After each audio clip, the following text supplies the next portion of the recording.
60 000 $. Monsieur... Qu'est-ce qui justifie une somme pareille? Je vous demanderai de ne pas hurler. Excusez-moi, je peux savoir quel est le problème. Le problème, c'est ça. Dites-moi comment je vais expliquer à ma sœur qui pleure la mort de son mari qu'elle doit payer 60 000 $. L'homme décédé était le frère du patient. Ce jour-là, il était déguisé en Père Noël pour rendre visite aux enfants de l'hôpital. Soudain, il a ressenti une violente douleur à la poitrine. Les médecins sont immédiatement intervenus pour tenter de le réanimer, mais malgré tous leurs efforts, ils n'ont pas réussi à le sauver. Sharon a expliqué qu'il incarnait le Père Noël depuis 25 ans. Le Père Noël qui meurt dans notre salle d'attente, c'est pas très bon pour nous, ça.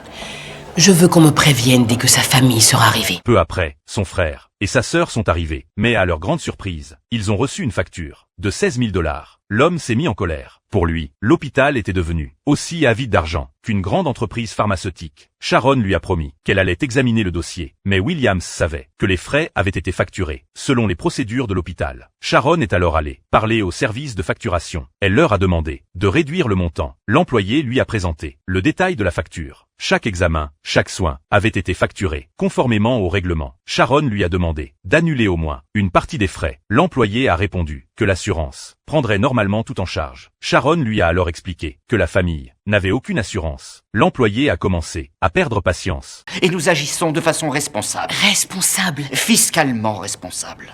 Sharon lui a finalement rappelé qu'il suffisait que les médias apprennent que la veuve du Père Noël avait reçu une facture de 16 000 $ pour que le conseil d'administration se retrouve au cœur d'un scandale. Craignant les conséquences, ils ont finalement accepté de revoir la facture. Croyez-moi, ils n'auront aucun scrupule à vous remplacer par quelqu'un qui sera enchanté de faire payer le Père Noël, le lapin de Pâques et la souris des dents de lait.